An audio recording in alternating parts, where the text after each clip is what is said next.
سيدنا محمد وعلى آله وأصحابه أجمعين. اللهم صل على سيدنا محمد وعلى آل سيدنا محمد كما صليت على إبراهيم وعلى آل إبراهيم في العالمين إنك حميد مجيد. أعوذ بالله من الشيطان الرجيم. بسم الله الرحمن الرحيم.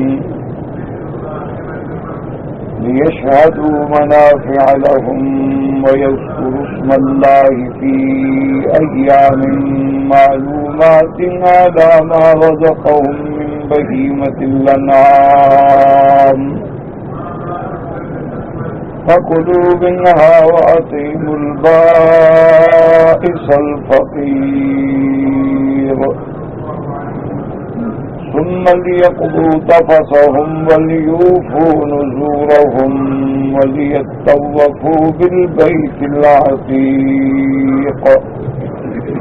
قال المؤلف المفسر رحمه الله تعالى: أدام النفع بعلومه وعلومكم في الدارين آمين. إلى أن قال: وقوله والبائس الفقير قال إكرامة هو المضطر الذي يظهر عليه الرؤوس وهو الفقير المتعفف. وقال مجاهد رحمه الله هو الذي لا يبسط يده. وقال قتادة هو الزمن. وقال مقاتل بن حيان هو الزرير. اب مفسر رحمۃ اللہ علیہ قرآن مقدس کی اس آیت مبارک کی تفسیر فرما رہے ہیں کہ قربانی کا جانور جو ہے اس سے گوشت کا نفع کون کون اٹھا سکتے ہیں. لہذا یہ بات یاد رکھیں کہ ایام حج میں اس لیے علماء کرام نے فرمایا ہے کہ بعض عبادات جو ہیں وہ عبادات بدنیہ ہیں اور بعض عبادات جو ہیں وہ عبادات مالیہ ہیں. عبادات بدنیہ کی مثال یہ ہے کہ جیسے آپ نماز پڑھتے ہیں، آپ روزہ رکھتے ہیں، آپ اعتکاف بیٹھتے ہیں، یہ عبادات بدنیہ ہیں. ان میں آدمی کا مال نہیں خرچ ہوتا بلکہ جان خرچ ہوتی ہے. اور بعض عبادات مالیہ ہیں جیسے آپ زکوٰۃ دیتے ہیں، آپ صدقات و خیرات کرتے ہیں، آپ کسی جگہ کوئی صدقہ جاریہ بناتے ہیں، تو یہ خالص مالی عبادات ہیں جن میں زیادہ جان نہیں خرچ ہوتی. کہ خیرات دینی ہے، سائل آیا آپ نے پیسے دے دیے، کسی کو دیا کہ جا کے تقسیم کر دو، تو یہ عبادات مالیہ کہلاتی ہیں. اور بعض عبادات ایسی ہوتی ہیں جو مشترک ہوتی ہیں بین البدن والمال. تو حج جو ہے اللہ نے ایک ایسی جامع عبادت رکھی ہے جو عبادت بدنی بھی ہے اور مالی بھی ہے کہ حج کے اندر انسان کو بدنی مشقت بھی اٹھانی ہے، سفر کرنا ہے، گھر سے آنا ہے، جگہ ہے، ٹھکانہ ہے، اور مال بھی خرچ کرنا ہے. تو گویا یہ عبادت مشترکہ ہے، یعنی بین البدن والمال، عبادت بدنیہ بھی اور عبادت مالیہ بھی. اب اسی طرح صدقات جو ہیں اللہ کے ہاں بڑا ہی صدقہ پسندیدہ عمل ہے. حتیٰ کہ ایک حدیث مبارک میں آتا ہے کہ الصدقۃ تطفئ غضب الرب، کہ خیرات جو ہے اللہ کے غضب کو بھی ختم کرنے والی چیز، یعنی اللہ کے غضب سے بچانے والی چیز. تو اب اس میں ایام حج میں بطور خاص دیکھیں کہ کچھ ایسے اللہ نے حکم دیا کہ اس میں جانور بھی قربان کیے جائیں. اب اس کی پھر کئی قسمیں ہیں، یاد رکھ لیں ہمیشہ تاکہ اللہ کرے سمجھ آ جائے بات. ایک تو وہ ہوتے ہیں وہ جانور جو بطور شکریہ ہم ذبح کرتے ہیں، جیسے دم تمتع ہے کہ جس نے حج تمتع کیا وہ ایک بکری ذبح کرے گا، لیکن یہ دم شکر ہے، دم تمتع ہے. اسی طرح دم قران ہے. اچھا، ایک وہ ہوتے ہیں جو سالانہ سنت ہے اضحیہ، چاہے ہم حج کریں یا حج نہ کریں. جو آدمی صاحب نصاب ہے، وہ مکے میں رہتا ہو، مدینہ منورہ میں رہتا ہو اور ملکوں میں رہتا ہو، تو عید والے دن جو ہے وہ قربانی کرے گا، اپنی طرف سے بھی اور اپنے اہل و عیال کی طرف سے بھی، گھر کے تمام افراد کی طرف سے اس کو قربانی کرنی ہے. یہ مانا نہیں ہوتا کہ بس اپنی ایک بکری کر دو، نہیں، جتنے اس کے زیر کفالت ہیں ان سب کی قربانی اس کو کرنی ہے. حتیٰ کہ فقہا لکھتے ہیں کہ اگر کوئی دودھ پیتا بچہ ہے اس کی طرف سے بھی قربانی کرے گا، حالانکہ وہ بالغ بھی نہیں ہوا ہے. تو اللہ تبارک و تعالی یہ ہے سنت ابیکم ابراہیم علیہ السلام، کیونکہ حج تو حضرت آدم نے بھی پڑھا ہے، حج تو تمام پیغمبروں نے پڑھا ہے، لیکن اضحیہ جو ہے، قربانی جو ہے، وہ گویا کہ سنت ابیکم ابراہیم علیہ السلام، اور اس میں اللہ نے اتنا اجر رکھا ہے. حضور پاک نے فرمایا کہ جب مسلمان اپنی قربانی کے جانور کو ذبح کرتے ہیں، اس کا خون جو ہے وہ زمین پہ بعد میں گرتا ہے اور اللہ گناہ پہلے معاف فرما دیتے ہیں. اسی طرح بعض روایات میں یہ بھی آتا ہے کہ قیامت والے دن جب مسلمان اور مومن پل صراط کو عبور کریں گے تو یہ چیزیں ان کے لیے بطور سواری بھی کام آئیں گی. تو بہرحال یعنی یہ ایک بہت بڑے اجر و ثواب کی بات. اچھا، ایک ہوتا ہے جنایات. جنایات مانا غلطی کا ہونا. اب اس جنایات کا مثلا تعلق ہے حرم سے یا احرام سے. ایک بات یاد رکھیں، جنایت کا معنی ہوتا ہے غلطی، جنایت کا معنی ہوتا ہے شریعت کے اعتبار سے کسی حرام کام کا ارتکاب کرنا، تو اس کے لیے اللہ نے سزا رکھی ہے. اچھا، مثلا ایک تو جنایت حرم ہے کہ بھی حرم کے اندر شکار بنا ہے، حرم کے اندر کسی جانور کا مارنا بنا ہے، تو اگر کسی نے ایسی غلطی کی ہے تو اس کے بدلے میں اس کو اس کے برابر کا جانور دینا ہوگا. مثلا اس نے ہرن مار دیا تو ہرن اور بکرا بکری تقریباً برابر ہوتے ہیں، تو اس کے بدلے میں اس کو وہ ذبح کرنا پڑے گا. اسی طرح کسی نے اور بڑا جانور مارا ہے تو دیکھیں گے کہ یہ گائے کے برابر ہے، اونٹ کے برابر ہے، بیل کے برابر ہے، بھینس کے برابر ہے، یا یہ چھوٹی سی چیز ہے مرغی کے برابر، تو اس کے بدل دینا ہوگا. یعنی بمثل ما، جو اس کا، اور مثل کا تعین جو ہے علاقے کے، تو وہ تعداد بھی کر دیں گے کہ بھئی جو تم نے جانور مارا ہے تقریباً اس کے برابر یہ جانور ہے. تو یہ تو حرم کی جنایات میں ہے. ایک ہوتا ہے احرام میں جنایات، کہ آدمی نے احرام باندھنا ہے، باندھا ہوا ہے، نیت کر لی ہے، لبیک پڑھ لی ہے، تو اب ناخن کاٹنا، بال کاٹنا، خوشبو لگانا، لباس سلا ہوا پہننا، یہ جنایات ہیں. تو اس پر بھی اس کو ایک دم دینی ہوگی. اس دم کا معنی کیا ہے؟ یعنی ایک بکری دینی ہوگی، بکرا ہو، بکری ہو، دمبا ہو، دمبی ہو، یا گائے میں 7واں حصہ ہو یا اونٹ میں 7واں حصہ ہو. معنی یہ ہے کہ ایک بکری اس کو دینی ہے. تو اسی طرح اگر کسی نے واجب چھوڑا ہے، مثلا صفا مروہ دوڑنا واجب ہے، اسے چھوڑ دیا تو دم دینی ہو. حاجی کے لیے طواف الوداع واجب ہے، چھوڑ دیا تو دم دینی ہوگی.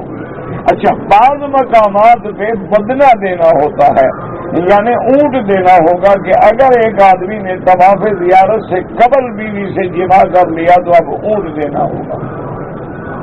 تو اس طرح اللہ تبارک و تعالیٰ نے یہ جنایات رکھی ہیں، اور اس میں بھی فائدے ہیں. بندے کے لیے تنبیہ ہے اور دوسرے غریبوں کے لیے کھانے کا ذریعہ ہے. اللہ نے ہر چیز میں ایک حکمت رکھی. اب اسی طرح یاد رکھیں کہ ایک ہے دم شکر اور ایک ہے دم جنایت. اگر تمہاری غلطی پہ دم پڑ گیا تو خود نہیں کھاؤ گے اور نہ ہی اپنے عزیزوں کو کھلاؤ گے بلکہ غریبوں کو تقسیم کر دو. اور ایک ہے دم شکر، تو اس میں خود بھی کھا سکتے ہو، دوستوں کو بھی کھلا سکتے ہو، اور تیسرا حصہ جو ہے کم از کم اس کا بھی خیرات ہونا ضروری ہے. تو یہ احکام تو اصل میں کتب احکام میں ہوتے ہیں، لیکن تفاسیر میں مفسرین مختصر ذکر کر دیتے ہیں کہ اب ہر آدمی تو کتب احکام جا کے نہیں کھولے گا، وہ تو قرآن پاک پڑھ رہا ہے تو سیدھ دیکھ رہا ہے، چلو کم سے کم موٹے موٹے مسئلے پتہ لگ جائے، اور اگر کوئی باریکی ہوگی تو پھر وہ علماء سے رجوع کر کے مسائل کو سمجھ لے گا۔ اب مسئلہ یہ تھا کہ اس نے جو جانور قربانی کا ذبح کیا ہے کون کھائے، اس لیے علماء فرماتے ہیں کہ اللہ نے حکم دیا فَكُلُوا مِنْهَا وَأَطْعِمُوا الْبَائِسَ الْفَقِيرَ۔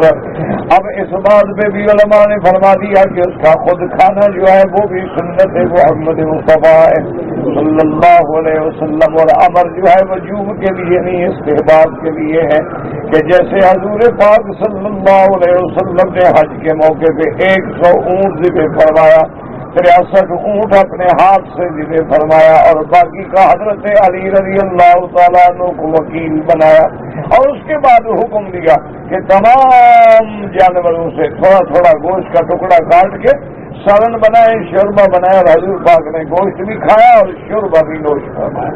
تو اس سے معلوم ہوا کہ اپنی قربانی کا جانور اگر آدمی کے پاس ذریعہ ہے، وسیلہ ہے، کر سکتا ہے تو کھانا سنت ہے، لیکن اگر نہ کھا سکے، اب حاجی ہے، مسافر ہے، کہاں سے گوشت لے آئے، کہاں پکائے، کہاں انتظام کرے، تو اس لیے واجب نہیں۔ اور جن کو کھلائے وہ اطعم البائس الفقیر، اب اس میں مفسر دلائل دے رہا ہے کہ باعث کس کو کہتے ہیں۔ انہوں نے فرمایا کہ باعث وہ ہوتا ہے جو شدید اضطرار کی حالت میں، یعنی اس کے چہرے سے بھی معلوم ہو کہ بھئی یہ تو غریب بڑا بھوکا ہے، فاقے میں ہے، تنگی میں ہے، کیوں انسان کے بدن سے ظاہر ہوتا ہے، اور متعفف ہے، کسی سے مانگتا نہیں، سوال نہیں کرتا ہے کچھ ہو جائے۔ پہلے صحابہ اگر مجبور ہوتے تھے تو سوال میں ہیلا تو استعمال کرتے تھے لیکن سوال نہیں کرتے، حتیٰ کہ حضور نے فرمایا نا کہ سوال کرنا بری چیز ہے، تو بعض صحابہ نے پھر ساری زندگی سوال نہیں کیا، اگر گھوڑے پہ بیٹھے ہیں اور ہاتھ سے ان کے بیت گر گیا تو خود اتر کے اٹھایا لیکن سوال نہیں کیا، حالانکہ سوال ایسا تو جائز ہے، کوئی ایسی بات بھی نہیں ہے۔ آدمی کہتے یار پانی پلا دو، یہ آدمی کہتے بھائی یہ چیز اٹھا کے مجھے دے دینا، یہ وہ سوال نہیں ہے، لیکن صحابہ نے کہا کہ جب سوال نہیں کرنا ہے تو نہیں کرنا ہے، اس کے بعد وہ ہر چیز جو ہے وہ اپنے ہاتھ سے کرتے ہیں۔ اس لیے حکم ہے کہ اصل مستحق وہ ہوتے ہیں کہ جن کو دیکھنے والا سمجھے کہ یہ تو بڑا غنی ہے اور وہ اندر سے بیچارہ محتاج ہوتا ہے، لیکن کسی کے آگے ہاتھ نہیں پھیلاتا اور بالکل صاف ستھرا رہتا ہے، کسی آدمی کو پتہ بھی نہیں لگتا کہ یہ بیچارہ مستحق ہے یا محتاج ہے۔ اسی لیے کبھی کبھی مجبور ہو کے ہیلا تو کیا جا سکتا ہے، جیسے کہ سیدنا ابی ہریرہ رضی اللہ تعالیٰ عنہ فرماتے ہیں اشتد بی الجوع، مجھے بھوک نے اور فاقے نے مجبور کر دیا اور میں اب پریشان تھا کہ سوال بھی نہیں کر سکتا لیکن مجبور بھی ہو گیا ہوں، تو آپ نے فرمایا کہ میں راستے میں بیٹھ گیا، حضرت عمر ابی بکر رضی اللہ تعالیٰ عنہ، حضرت ابو بکر صدیق رضی اللہ تعالیٰ عنہ گزرے، میں نے کہا کہ یا ابا بکر میں نے آپ سے ایک مسئلہ پوچھنا ہے، آپ نے فرمایا پوچھو، تو ابو ہریرہ فرماتے میرا مقصد تھا میری حالت دیکھیں گے میرے کو خود سمجھ آ جائے گا کہ ابو ہریرہ کا کیا حال ہو رہا ہے بھوک کی وجہ سے، لیکن حضرت بھی مسئلہ بتا کے چلے گا۔ اب پھر میں بیٹھ گیا، تھوڑی دیر گزری، عمر رضی اللہ تعالیٰ عنہ، حضرت عمر رضی اللہ تعالیٰ عنہ کا گزر ہوا، فرماتے ہیں میں نے بہانہ کر کے ان سے بھی مسئلہ پوچھا، وہ بھی مسئلے کا جواب دے کے چلے گئے، انہوں نے بھی نہیں سمجھا، ورنہ میرا مقصد مسئلہ پوچھنا نہیں تھا، فرماتے میرا مقصد یہ تھا کہ میری حالت جو ہے وہ سامنے ہوگی تو خود بخود اندازہ لگا لیں گے، اگر آدمی بھوکا ہو تو اس کا چہرہ بتا رہا ہوتا ہے، اس پر کمزوری ہوتی ہے، نکاہت ہوتی ہے، وہ اثر فاقہ ہوتا ہے۔ کہتے ثم مر بی رسول اللہ صلی اللہ علیہ وآلہ آلہ واصحابہ وسلم تسلیما کثیرا کثیرا، آپ فرماتے ہیں اس کے بعد آمنہ کے لال رحمت دو عالم سیدنا محمد رسول اللہ صلی اللہ علیہ وسلم کا گزر ہوا، میں نے کہا کہ یا رسول اللہ میں نے مسئلہ پوچھا ہے، فرمایا تم میرے ساتھ آ جاؤ مجھے تیرے مسئلے کا پتہ ہے، صلی اللہ علیہ وسلم، حضور صلی اللہ علیہ وسلم مجھے اپنے ساتھ لے گئے اور اپنے حجرہ مبارک میں حضور کے لیے دودھ رکھا ہوتا تھا پیالے میں. تو آپ نے فرمایا کہ دیکھو اٹھاؤ دودھ ہے. میں نے کہا ہاں یا رسول اللہ دودھ ہے. اب فرمایا ایسا کرو کہ اصحاب صفہ جو ہے نا مدینہ منورہ میں مسجد میں جو غریب صحابہ ہیں، اصحاب صفہ وہ لوگ تھے جن کا کوئی ٹھکانہ نہیں تھا، گھر نہیں تھا، وہ مسجد میں ہی بیچارے رہتے تھے. اور بعض لوگ یہ کرتے تھے کہ رسی باندھ دیتے تھے دو ستونوں کے درمیان میں، کوئی آدمی گوشہ کھجوروں کا لٹکا دیتا تھا، وہ سوکھا سبز کھاتے رہتے تھے بیچارے. تو آپ نے فرمایا کہ ان کو لے کے آؤ میرے پاس. تو حضرت ابو ہریرہ فرماتے ہیں کہ اب میں دل میں بڑے وسوسہ میں ہوں کہ ایک پیالہ دودھ کا ہے. اب حضور نے حکم فرما دیا، انکار بھی نہیں ہو سکتا. تو صحابہ کو بلا کے میں لے آیا تو حضور نے فرمایا کہ ابھی ہریرہ تم پلاؤ ان کو، دائیں ہاتھ سے شروع کرو.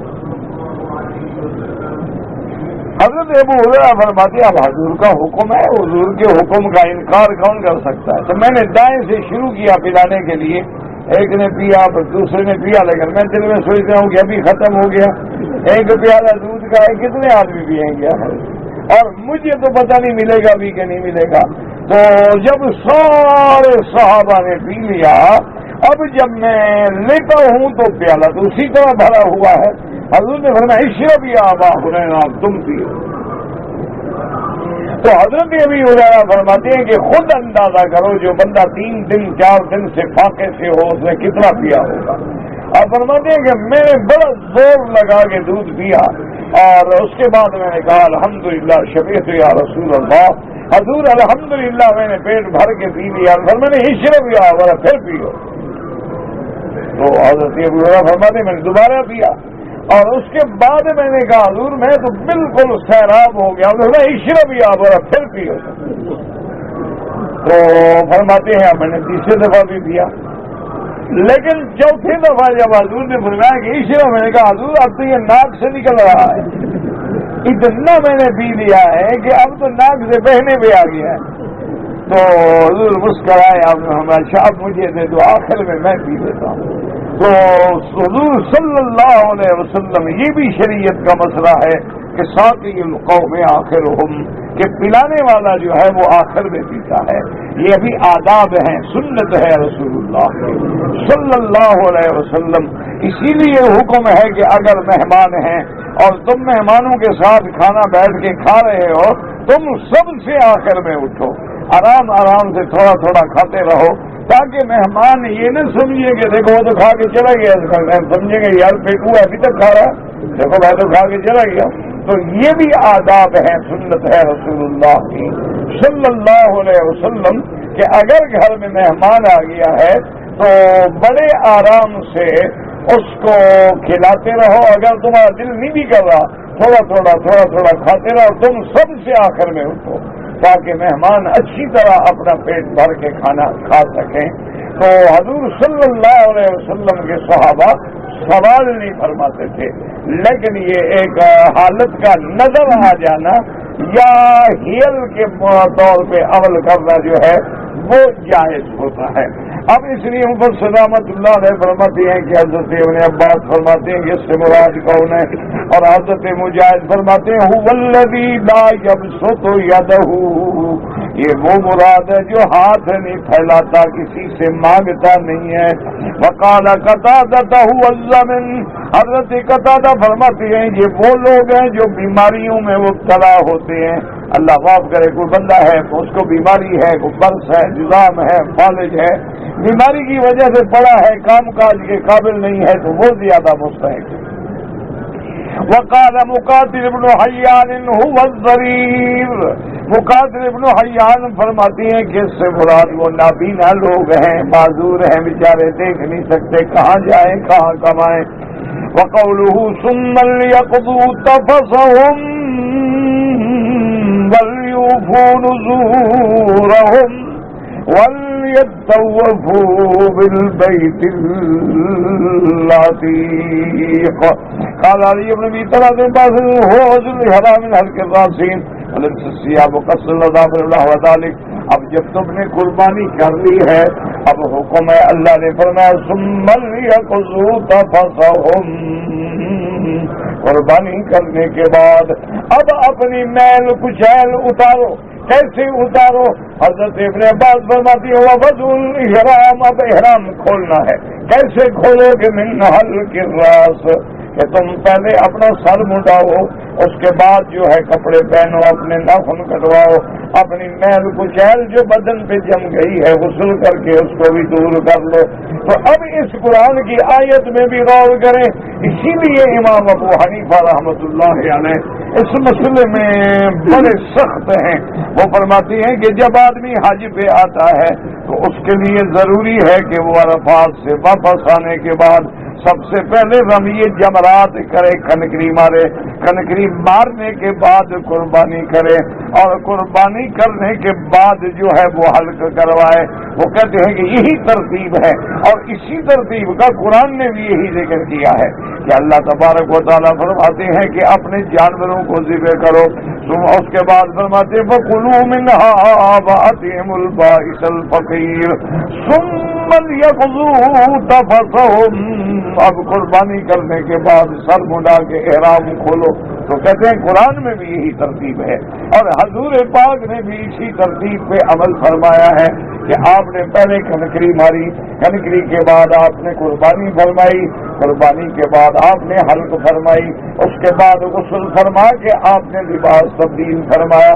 تو اس میں تو کوئی شبہ نہیں نا کہ تمام ائمہ کے نزدیک بھی اسی طرح افضل ہے، لیکن فرق اتنا ہے کہ امام صاحب فرماتے ہیں کہ ترتیب کا آمدن توڑے گا تو دم دینی پڑے گی، اور باقی ائمہ فرماتے ہیں کہ اگر آگے پیچھے ہو جائے تو دم نہیں دینی پڑے گی، یعنی گنجائش ہے، رخصت ہے۔ وہ بھی یہ نہیں چاہتے کہ تم ایسا کرو، وہ بھی سب کے لیے چاہتے ہیں کہ افضل تو یہی ہے کہ ترتیب پہ عمل کیا جائے۔ اسی لیے آتا ہے نا جی کہ رن ہاتھ، یعنی رمی نہر، ہاتھ سے حلقہ اور سوئے سے طواف۔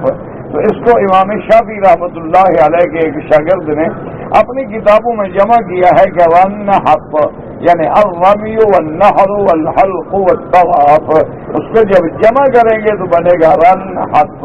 تو بہرحال باقی ائمہ کے نزدیک واجب نہیں، امام صاحب رحمۃ اللہ علیہ کے نزدیک ترتیب جو ہے، اچھا ترتیب تین چیزوں میں ہے، رمی میں، قربانی میں اور حلق میں۔ طواف زیارت ترتیب میں نہیں ہے، یعنی اگر کوئی بندے نے پہلے طواف زیارت کر دیا تب بھی جائز ہے، لیکن ان تین چیزوں میں ترتیب ہے۔ تو امام صاحب کے مستدلات کا ہمیشہ جو طریقہ کار ہے وہ یہ ہوتا ہے کہ سب سے پہلے قرآن، اس کے بعد جو ہے سنت رسول اللہ صلی اللہ علیہ وعلی آلہ واصحابہ وسلم، پھر اجماع اور پھر قیاس۔ اور قیاس جو ہے وہ بھی قرآن و سنت کی روشنی میں ہوتا ہے۔ قیاس جو ہے یہ نہیں ہوتا کہ نعوذ باللہ سنت کے خلاف ہو یا اللہ کے قرآن کے احکام کے خلاف ہونا، وہ بھی یعنی روشنی قرآن و سنت کی ہوگی، اصل جو ہے وہ قرآن و سنت ہوگا، اور اس کے بعد پھر مجتہدین کا مقام آئے گا کہ وہ اجتہاد کریں گے جو مسائل قرآن اور سنت میں نہ ملیں۔ جیسے آج کل بڑے مسائل امت کو پیش آ رہے ہیں، روز نئی نئی چیزیں آ رہی ہیں، نئی نئی ایجادات ہو رہی ہیں۔ اب حضور کے زمانے میں تو نہیں تھا نا کہ ایک آدمی کی آنکھ دوسرے کو لگا دو، حضور صلی اللہ علیہ وسلم کے زمانے میں تو نہیں تھا نا کہ ایک آدمی کا گردہ نکال کے دوسرے کو لگا دو، حضور صلی اللہ علیہ وسلم کے زمانے میں تو نہیں تھا نا کہ اگر آدمی کی جلد جل گئی ہے تو پلاسٹک سرجری کروا لو۔ تو یہ ساری چیزیں جو ہیں بعد میں آ رہی ہیں اور آہستہ آہستہ آ رہی ہیں، اور نئے نئے ایجادات جو ہیں وہ ہو رہے ہیں، جیسے اب بیبی ٹیوب کے مسائل ہو گئے ہیں۔ اسی طرح بعض عورتیں اب اپنا رحم جو ہے وہ کرائے پہ دیتی ہیں۔ یہ تو یورپ میں عام ہو گیا ہے نا کہ بھئی نطفہ اس کے اندر ٹھہرے گا، جب بچہ پیدا ہو جائے گا تمہیں دے دے گی، اس کا کرایہ لے لے گی اپنا۔ تو اب یہ بھی ایک ایسے مسائل جو ہیں پیدا ہو گئے ہیں دنیا کے اندر، اور یہ تو عام ہے، وہ باقاعدہ اخباروں میں اشتہار دیتے ہیں۔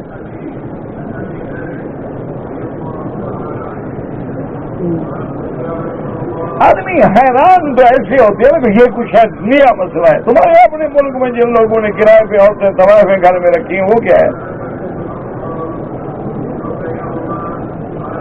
تم نے پوری عورت رکھی ہوئی ہے, اس نے صرف رحم کرائے پر دیا ہے.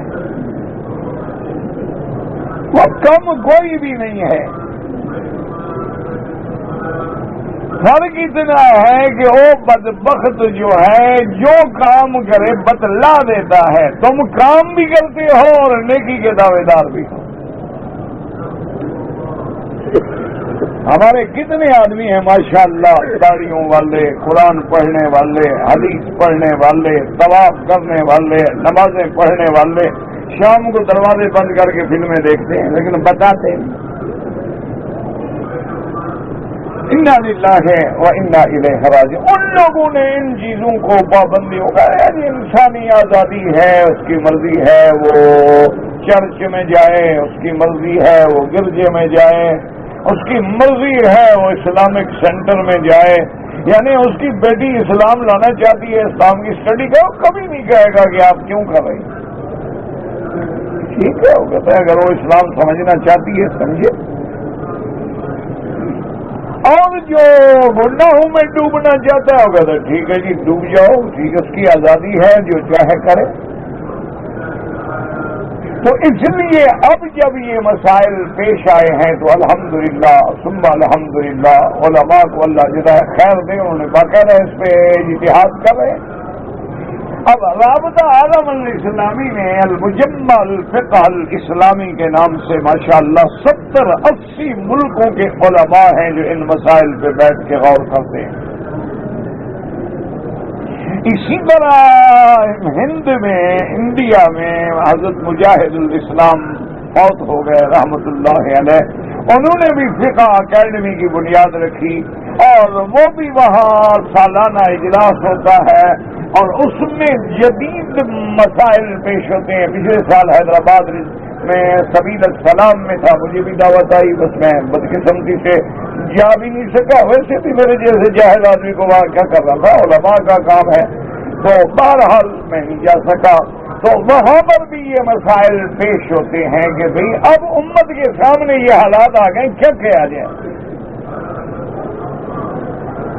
اب دیکھیں نا جی, آدمی کے ہاتھ دل کے جو والو ہیں یعنی وہ شہید بالوں کی طرح ہوتے, تو اگر اچھا وہ بند ہو جاتے ہیں, خون جم جاتا ہے, اللہ معاف کرے, تو بال تو ہے نا کہ بھی آپ اس کو خون کو وہ کھول دیتے ہیں, یہ بھی ایک طریقہ ہے.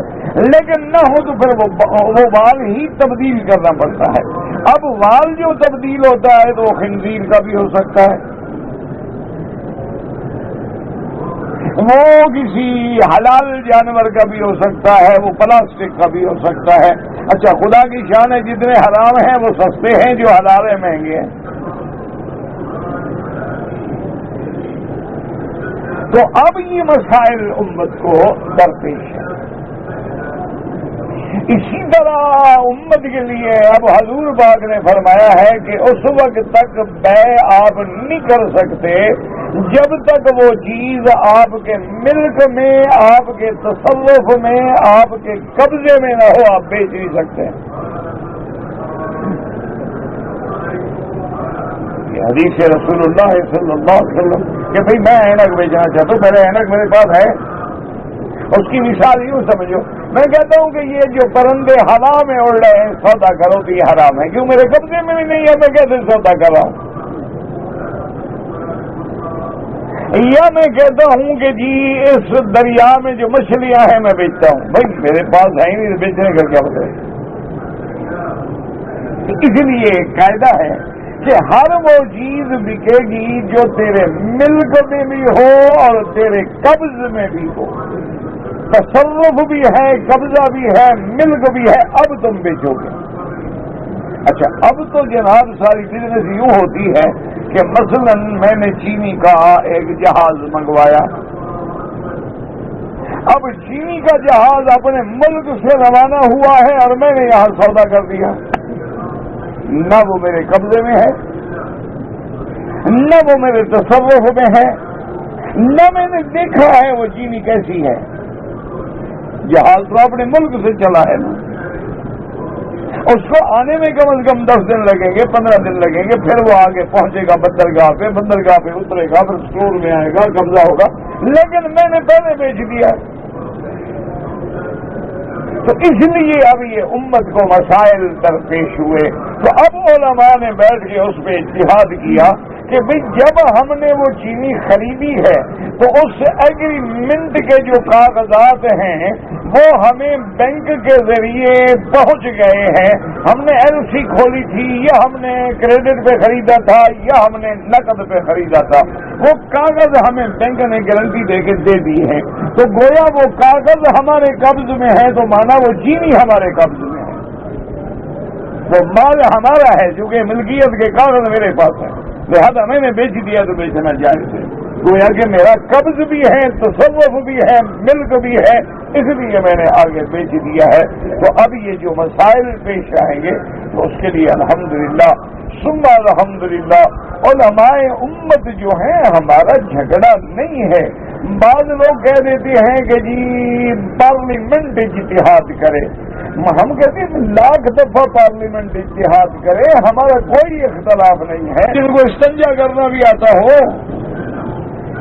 جو پیشاب کھڑے ہو کے کرتے ہوں، کبھی پینٹ کو تکلیف ہی نہ دی ہوگی، سارا انتظام وہی خود کرے گی، اور اس سے اتحاد کراؤ شرعی مسئلے کا، وہی تو اچھے لوگ لے آؤ پڑھے لکھے، یا ایسا کرو کہ پارلیمنٹ علماء کو ساتھ بٹھا دے، ان سے مسائل کو حل کروانے کے بعد مسلمان ہیں پڑھے لکھے، جب علماء سمجھائیں گے وہ بھی سمجھ جائیں گے۔ تو بہرحال یعنی یہ امت کے لیے مسائل ہمیشہ پیش آتے رہتے ہیں، اور مسائل کے اندر بڑے بڑے ایسی چیزیں آ جاتی ہیں۔ اب جیسے مثلا ایک اپنا وہ گاڑی ہے یا راکٹ ہے یا صاروخ ہے، چھوڑتے ہیں جو مدار میں چکر لگا رہا ہے، اس کا چکر ختم ہوگا 1 مہینے میں، اچھا اس میں اگر مسلمان ہو تو نماز کیسے پڑھے؟ ایک مسئلہ پیش آ گیا نا امت کو، بھائی ضروری تو نا کہ ہمیشہ کافر ترقی کریں گے، مسلمان ہی انشاءاللہ کبھی تو کریں گے نا۔ ابھی تو خیر ہم کھانے پینے سے فارغ نہیں ہوئے، لڑنے جھگڑنے سے فارغ نہیں ہوئے، آمین زور سے کہنا ہے، ایسا کہنا ہے، ٹانگیں کتنے کھولنی ہے، ہاتھ کہاں باندھے، ابھی تو ہمارے یہ مسئلے ہیں نا، 1400 سال ہوئے ہم سے یہ حل نہیں ہو رہے۔ انا للہ و انا الیہ راجعون، دعا کرو اللہ حضور کی امت کو اتحاد دے، اتفاق دے، محبت دے، پیار دے، اور فروعی مسائل کو فروعی سمجھو، اصول کو اصول سمجھو، عقائد کو عقائد سمجھو، عبادات کو عبادات سمجھو، مالیات کو مالیات سمجھو، حاجات کو حاجات سمجھو، استرارات کو استرار سمجھو، رخصت کو رخصت سمجھو، عزائم کو عزائم سمجھو۔ اللہ کے بندے کچھ فرق کرو گے تو بات بنے گی۔ تو اب جناب یہ ہے کہ تھوڑا سا جب علماء نے تتبع کیا تو مسئلہ سمجھ آ گیا کہ ٹھیک ہے بھئی، ایک جگہ 6 مہینے کا دن ہے، ایک جگہ 6 مہینے کی رات ہے۔ اچھا یہ نام بھی عجیب رکھتے ہیں، جہاں پوری برف ہی برف ہے، کچھ ہوتا نہیں، وہ گرین لینڈ ہے، جہاں ایک دانہ نہیں اگتا، ان بدبختوں نے اس کا نام تو گرین لینڈ رکھا ہے، برف ہی برف۔ اچھا اور جہاں کو اپنا ہر چیز اگتی ہے وہ آئس لینڈ ہے۔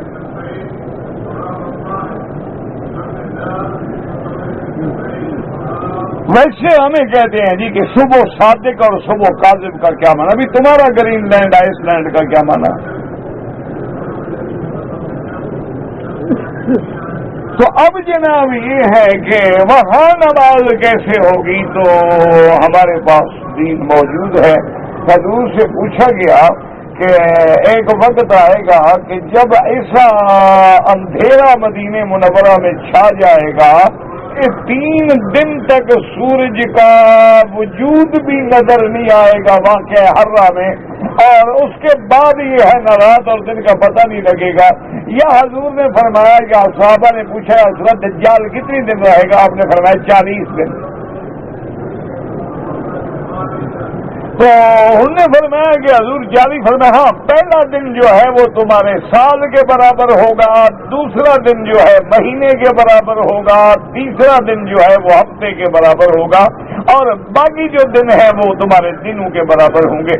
تو صحابہ نے پوچھے یا رسول اللہ جب پہلا دن سال کے برابر ہوگا تو ہم صرف 5 نمازیں پڑھیں گے، کیونکہ وہ دن تو ایک ہے۔ آپ نے فرمایا نا فَقْدِرُوا لَهُ قَدْرًا، نہیں تم تقسیم کرو گے، اندازہ کر کے نمازیں پڑھو۔ تو اس لیے ہمیں سمجھ آ گیا کہ جہاں 6 مہینے کی رات ہے وہاں بھی ہم اندازہ کریں، جہاں 6 مہینے کا دن ہے وہاں بھی ہم اندازہ کریں، اور یہ بھی ہم نے کہی کہ اقرب المطالع جو 7 قریب والا ملک ہے اس کے اوقات کیا ہے، اس کے مطابق ہم تنفیذ کر دیں گے۔ تو اسی طرح اب اگر وہ راکٹ میں گھوم رہا ہے وہ بھی اندازہ کرے گا، اور اب تو اللہ کا شکر ہے گھڑیاں بن گئی ہیں، سارا کچھ سیٹ ہوتا ہے، جب چاہے آپ کی ہر نماز کا ٹائم نکل آتا ہے اور قبلے کی جہت بھی نکل آتی ہے، ہر چیز ملتی ہے، اب تو کوئی مسئلہ ہے ہی نہیں۔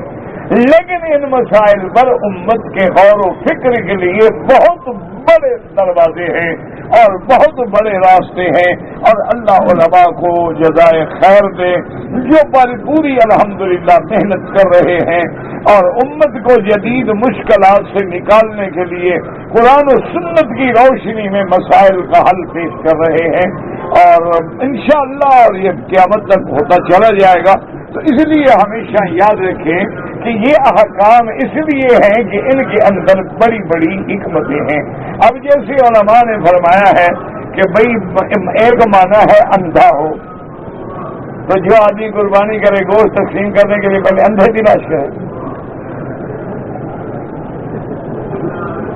اچھا خدا کی قدرت ہے اس بستی میں اندھے نہ ہوں، پھر ضروری ہے کہ ہر بستی میں اندھے ہوں؟ تو معنی یہ ہوتا ہے کہ یہ مستحق ہے، یعنی مریض ہے، کوئی بیچارے کو دائمی بیماری ہے، بیچارہ نابینا ہے، بیچارہ لنگڑا ہے، معنی یہ ہے کہ جن میں یہ امراض محتاج ہے، گویا وہ بھی تو کام نہ کرنے کی وجہ ہے نا، ورنہ یہ معنی نہیں ہوتا کہ اب کوئی اعتراض کرے اچھا جی پہلے ہم قربانی سے پہلے اندھے ڈھونڈنے جائیں، قربانی سے پہلے ہم مریض ڈھونڈنے کے لیے جائیں اور ہم پتہ کریں گے بیماری ٹھیک ہونے والی ہے یا نہیں ہے۔ یہ محض دشمنوں کے اعتراض ہوتے ہیں جو اسلام کے خلاف شبہات پیدا کرتے ہیں، حالانکہ حقیقت یہ نہیں ہوتی، حقیقت کا معنی ہے محتاج۔ اور اس کے بعد فرمایا کہ تم اب حلق کراؤ اور اس کے بعد اپنی میل کچیل، اپنے ناخن وغیرہ اتارو، ثم ليقضوا تفثهم التفث والمناسك، اور بعض علماء فرماتی ہیں کہ اس کا معنی یہ ہے کہ اپنے مناسک پورے کرو، وَلْيُوفُوا نُذُورَهُمْ۔ قال علی بن ابی طلحہ عن ابن عباس یعنی نحر ما نذر من عمل البدن، آپ نے فرمایا کہ اگر تم نے منت مانی ہے تو جانوروں کا ذبح کرنا جو ہے یہ بھی نذور میں آتا ہے۔ وقال ابن ابي نجي ان مجاهد وليوفوا نذورهم نذر الحج والهدي وما نذر الانسان من شيء يكون في الحج۔ حضرت مجاہد فرماتے ہیں کہ حج کے اندر جو بکری دینی ہے، اور اگر اس کے علاوہ بھی بندے نے کوئی منت مانی ہے تو وہ پوری کرے۔ اگر کسی نے منت مانی تھی میں جانور ذبح کروں گا، میں بکرا ذبح کروں گا، میں خیرات کروں گا، تو اپنی منتوں کو آپ پورا کرو، کیونکہ حج کے احکام تم نے پورے کر لیے ہیں۔ اب جناب فرماتے ہیں وقال ابراہیم المیسرۃ عن مجاہد وَلْيُوفُوا نُذُورَهُمْ قال الذبائح وقال ليس الاسلام ان يأتوا كل نذر الى اجل، ہر منت کا جو وقت ہے اس وقت کے مطابق منت ادا کرو۔ وقال وَلْيُوفُوا نُذُورَهُمْ قال حجهم، بعد میں فرمایا نذور کا معنی یہ ہے کہ اپنے حج کو پورا پورا ادا کرو۔ وقد روى الامام احمد بن حاتم حدثنا ابي قال حدثنا ابن عمر قال حدثنا سفيان في قوله فليوفوا نذورهم قال نذور الحج فكل من دخل الحج فعليه من العمل، جو آدمی حج کی نیت کرتا ہے حج کے اندر اعمال ہیں، یہ الطواف بالبیت، اللہ کے گھر کا طواف بھی کرے گا، وبین الصفا والمروۃ وعرفۃ والمزدلفۃ ورمی الجمار الی ما امروا به. ان کا مقصد یہ ہے کہ طواف کرنا ہے، صفا مروہ دوڑنی ہے، مینا جانا ہے، رمی جمرات ہے، یہ سارے کام پورے کرو. یہ بھی یعنی نذور کے اندر آتا ہے کہ وَلْيُوفُوا نُذُورَهُمْ وَلْيَطَّوَّفُوا بِالْبَيْتِ الْعَتِيقِ. اور فرماتی ہیں اللہ کے گھر کا طواف کرو.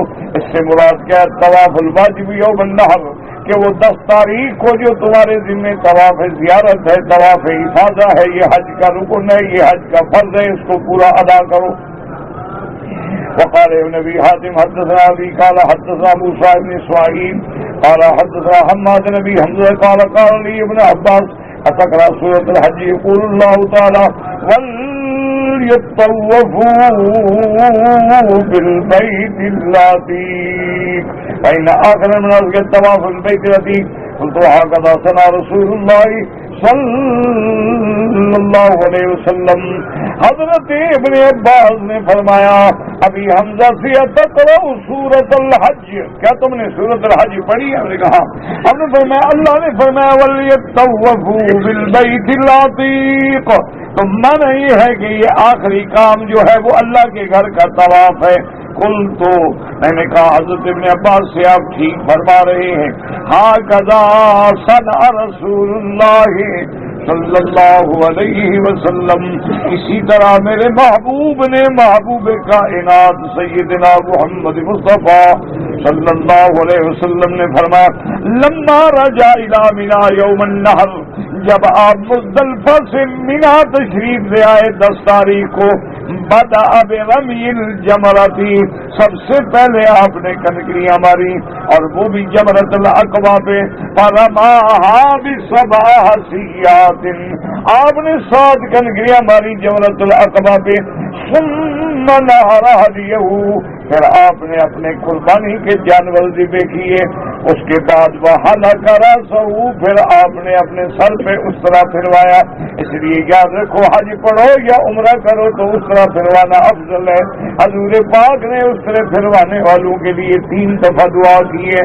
آپ نے فرمایا اللہم اغفر للمحلقین، اللہ جن لوگوں نے اس طرح پھروایا ہے ان کی مغفرت فرما. صحابہ نے کہا حضور جنہوں نے بال کٹوائے ہیں ان کے لیے بھی دعا فرما دے. آپ نے پھر بھی دعا فرمائی اللہم اغفر للمحلقین، اللہ اس طرح پھروانے والوں کی بخشش فرما. اور جب صحابہ نے پھر عرض کیا آپ نے تیسرے دفعہ بھی دعا مانگی اللہم اغفر للمحلقین، اللہ جنہوں نے اس طرح پھروایا ہے ان کی مغفرت فرما. پھر آپ نے چوتھے دفعہ فرمایا وللمقصرین، یا اللہ جنہوں نے بال کٹوائے ہیں ان کی بھی مغفرت فرما. تو لہذا بال کٹانا کے بجائے سر پہ اس طرح پھروانا افضل ہے. اچھا اس طرح پھروانے میں فائدہ بھی ہے، بالوں کی بیماریاں دور ہو جاتی ہیں، گرمی سر کی نکل جاتی ہے، دوبارہ بال بڑے اچھے آتے ہیں اور صحیح بال جمتے ہیں. یہ تو بلا وجہ لوگ فیشن کو ڈرتے ہیں نا کہ پھر بال گنجا ہو گیا تو گھر جائے گا بیچارہ تو لوگ کیا کہیں. اچھا انگریز آج سر منڈانا شروع کر دیں نا، یہ سارے منڈا لیں. اچھا وہ بھویں بھی منڈا ڈالیں اور اس کے بعد جو ہے مونچھیں بھی منڈا ڈالیں اور سر بھی منڈا ڈالیں، سارے انشاءاللہ جوگی بن کے کل کھڑے. کیونکہ دل میں کفر جم گیا ہے. انگریز کی اتباع آسان ہے، محمد مدنی کی اتباع مشکل. جس سے محبت ہوتی ہے آدمی اسی کی شکل بناتا ہے نا ایمان سے. جن لوگوں کو محبوب دو عالم سے محبت ہے ان کے چہرے پہ دیکھیں گے تو داڑھی ہوگی، سر پہ پگڑی ہوگی، امامہ ہوگا، ٹوپی ہوگی، لباس میں، چال میں، ڈھال میں، اٹھنے میں، بیٹھنے میں صورت نظر آئے گی محمد رسول اللہ صلی اللہ علیہ وسلم. یہ ہے اللہ کے اولیاء. اور جنہیں کفر سے محبت ہے وہ کلین شیو ہوں گے اور جناب اپنے لباس کو وہی لباس پہنیں گے جو فرنگی کا لباس ہے، وہی بیٹیوں کو پہنائیں گے، وہی بیویوں کو پہنائیں گے، وہی اللہ کے حرم کا طواف کرتے ہوئے عورت نے اتنا باریک لباس پہنا ہوا ہو کہ لائٹ پڑے یا دھوپ کی روشنی پڑے بدن نظر آئے، اللہ کا کعبہ میرے سامنے ہے، عمرے کا طواف کا دینے کا اجر نہیں ملے گا، ایسی عورت کعبے میں آ کے اللہ کی لعنتیں لے کے لوٹے۔ باقی تمہاری مرضی ہے، تم جانو، تم نے اب مان لو گے۔ تمہارے نزدیک تو مولوی بھی قابل نفرت ہے نا، کیوں وہ کفر سے لڑتا ہے؟ تمہارے نزدیک ورنہ مولوی نے تو تمہاری چوری تو نہیں کی، تمہارے کوئی بیل تو نہیں چرائے، ڈاکہ تو نہیں مارا۔ اصل دشمنی کیا ہے کہ وہ کفر کا دشمن ہے اور تیری دوستی ہے، پھر مولوی سے دوستی کیسے بنے؟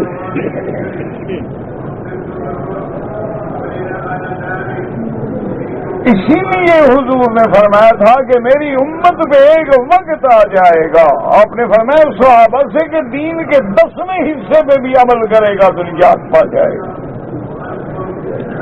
آج تو میرا بھائی، آج داڑھی رکھنا سنت نہیں، جہاد ہے۔ داڑھی والے سے جب اپنی اولاد بھی مذاق کرتی ہو، بیوی بھی نفرت کرتی ہو، گھر والے بھی اس کو کارٹون سمجھتے ہوں، محلے کے بچے بھی چھیڑتے ہوں، اور پھر بھی وہ سنت رسول پہ جمع رہے تو جہاد نہیں ہے، تو اور جہاد کیا ہوتا ہے؟ باقی تمہاری مرضی ہے۔ میرے محبوب نے فرمایا ہے کہ جو شکل بناؤ گے انشاءاللہ قیامت میں انہی کے ساتھ اٹھو۔ اب تمہاری مرضی، تم نبی کے ساتھ کھڑا ہونا چاہتے ہو، صدیق و عمر عثمان و علی کے ساتھ کھڑا ہونا چاہتے ہو، یا کسی انگریز کے ساتھ کھڑا ہونا چاہتے ہو، تمہاری مرضی ہے، تم جانو، تمہارا کام جانے۔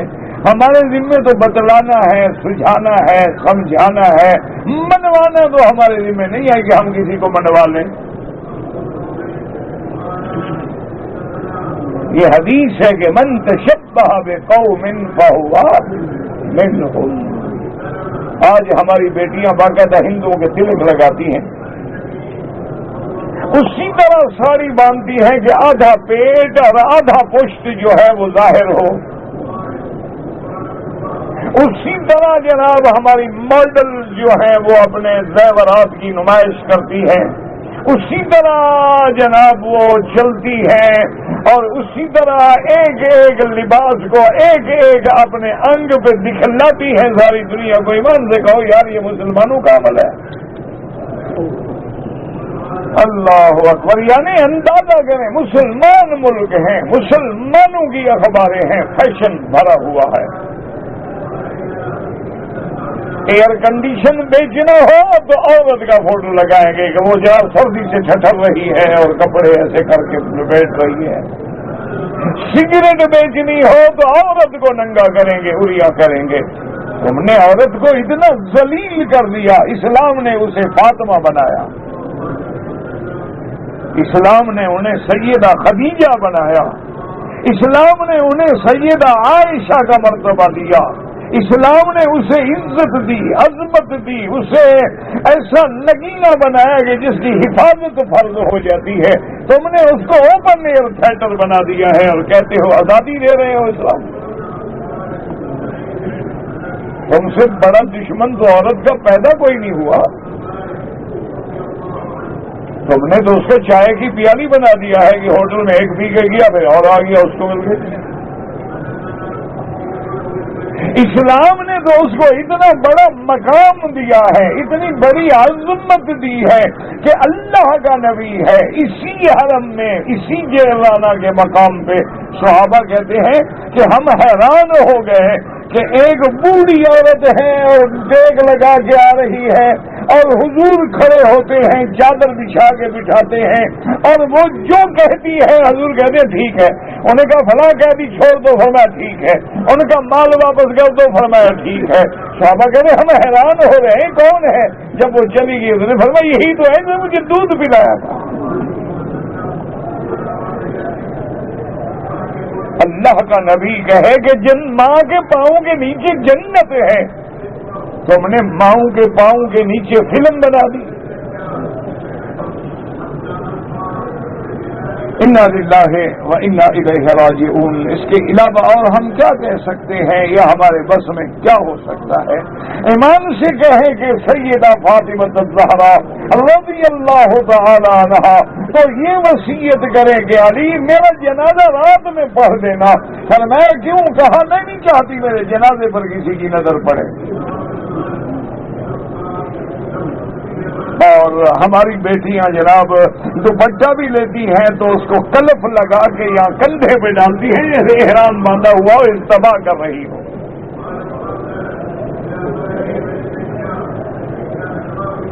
اور خاوند بڑا خوش ہو کے کہتا ہے کہ میری بیوی بڑی سوشل ہے، کہ بڑے اچھے تعلقات ہیں۔ یہ آزادی ہے۔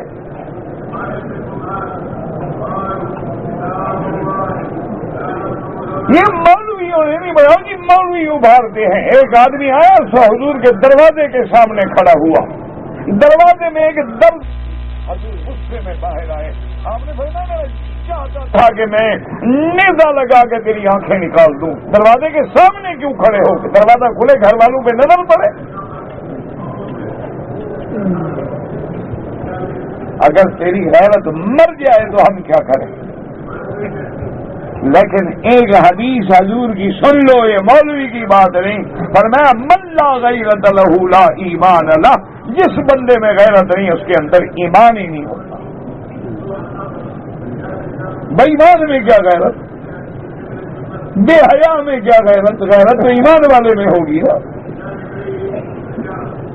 یہ نبی کا فرمان ہے، مولوی کا نہیں۔ اور حضور نے فرمایا انا اغیر واللہ اغیر منی، فرمایا صحابی سے میں تم سب سے زیادہ غیرت والا ہوں اور میرا اللہ تو سب سے زیادہ غیرت والا ہے۔ تو جب تم اللہ کے احکام کو توڑو گے تو یہی ہوگا جو ہو رہا ہے۔ ہر جگہ کفر کا جوتا ہے، مسلمان کا سر ہے۔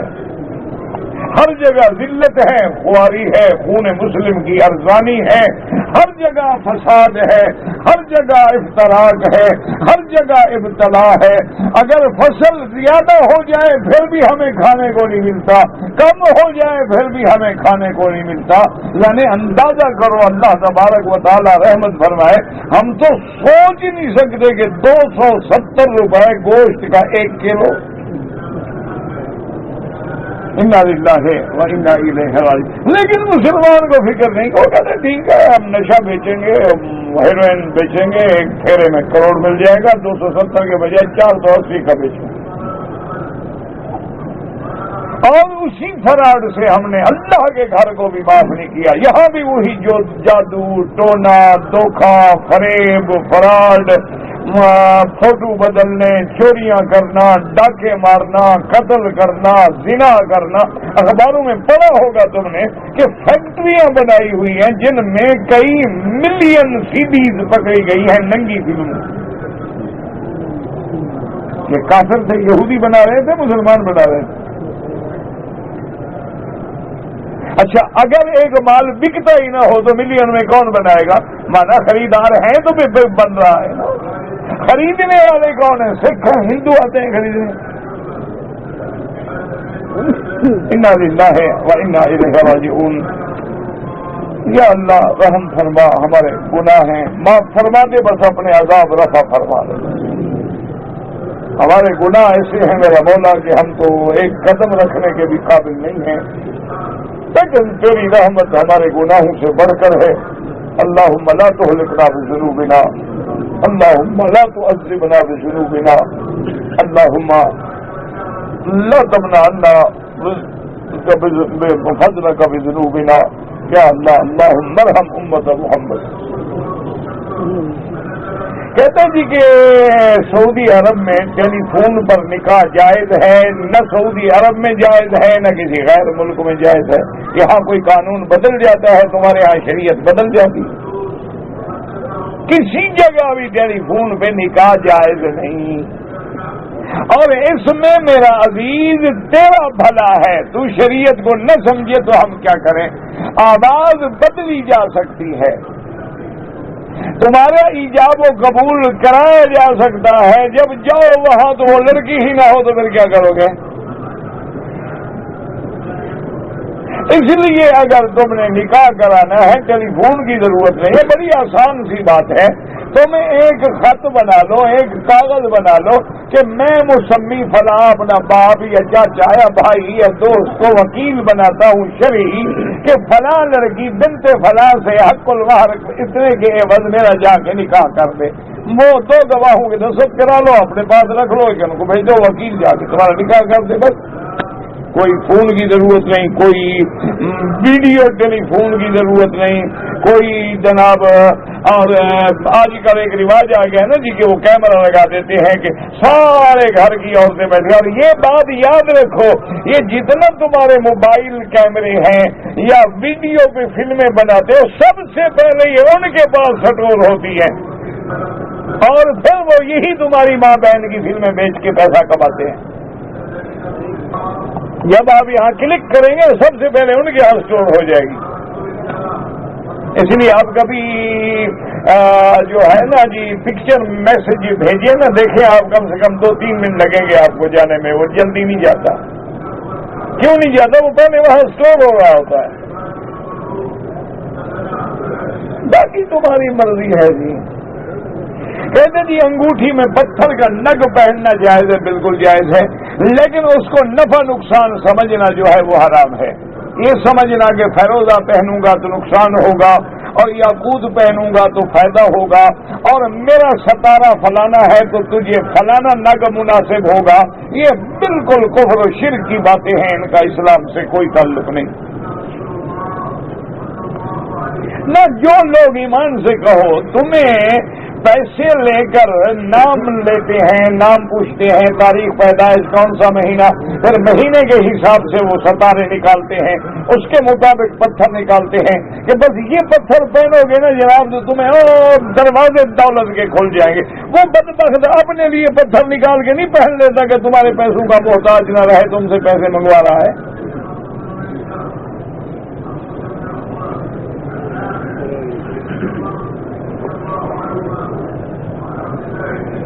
کہتے جی کہ کچھ لوگ جو ہے کام کی وجہ سے دوسرے کو کنکریاں دے دیتے ہیں، یہ کوئی عذر نہیں ہے، بہانہ ہے۔ کام آدمی کتنا کرے گا؟ 8 گھنٹے 10 گھنٹے 12 گھنٹے رات کو جا کے مار لو۔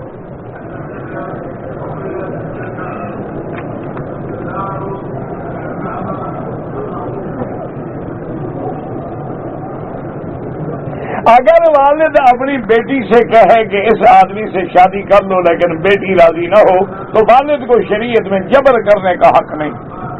جیسے بیٹی کو بغیر والد کی رضامندی کے نکاح کرنے کی اجازت نہیں ہے، اسی طرح والدین اولیاء الامور کو بھی یہ حق نہیں ہے کہ وہ بیٹی پہ جبر کریں۔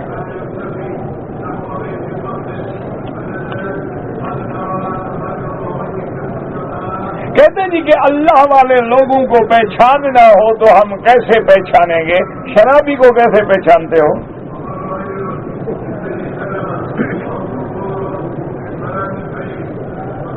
نہیں، یہ کلب جانے والے کا پتہ لگ جاتا ہے تمہیں، پب جانے والے کا بھی پتہ لگ جاتا ہے تمہیں، ڈانس کرنے والے کا تمہیں پتہ لگ جاتا ہے، ان کے تمہیں نام یاد ہیں، صرف اللہ والے کا پتہ نہیں۔ بڑا مشکل ہے جی، اللہ والے کو کیسے پہچانے؟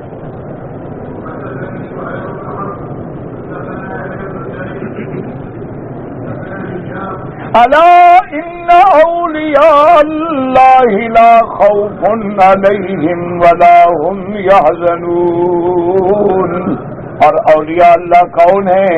اللہ فرماتے ہیں الذین آمنوا وکانوا یتقون، ایمان والے اور اپنے اللہ سے ڈرنے والے، گناہوں سے بچنے والے، طاعت پہ چلنے والے۔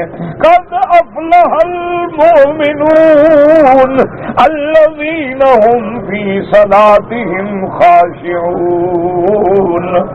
یہ ساری صفتیں ہیں جن میں دیکھ لو سمجھ لو کہ یہ اللہ کا ولی ہے، اور جن میں وہ صفتیں نہ ہوں سمجھ لو یہ اللہ کا ولی نہیں ہے۔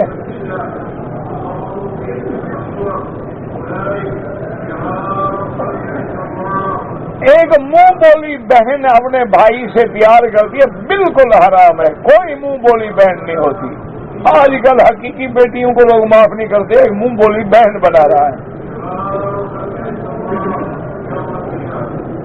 انا للہ اخبار میں ہے، 2 دن کا پہلے کا اخبار پڑھو کہ ایک آدمی باقاعدہ مقدمہ ہوا، کورٹ میں آیا، چلان ہوا ہے، اس نے اپنی 10 سال کی لڑکی سے زنا شروع کیا، اور ایک دوست کو بھی لے آتا تھا کہ جب فارغ ہو جائے گا اچھا تم بھی فائدہ اٹھا لو۔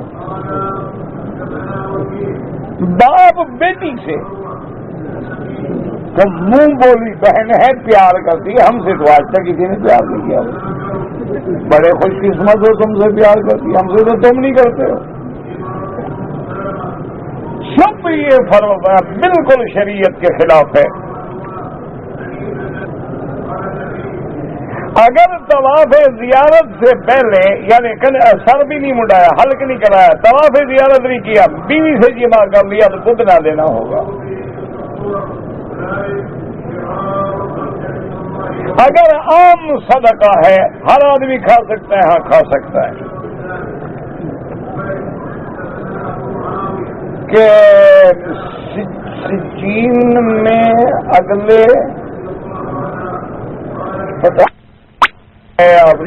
طواف کر لیتا ہوں، آدھی چکر پورے کر لیتا ہوں تو کوئی نہ کوئی معذوری آ جاتی ہے۔ معذوری کیا معذوری، یعنی وہ لکھو نا معذوری کیا ہے۔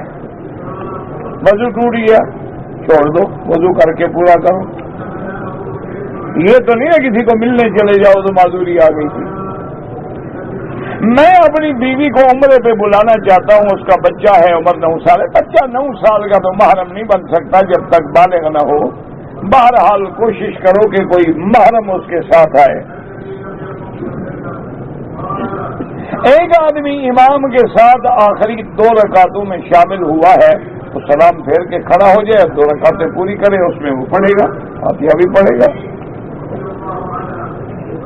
اگر ہم ہوائی جہاز میں ہیں اور ہوائی جہاز اڑ رہا ہے، نماز کا وقت ہو جائے تو ہوائی جہاز میں جائز ہے۔ اگر آدمی کھڑا نہ ہو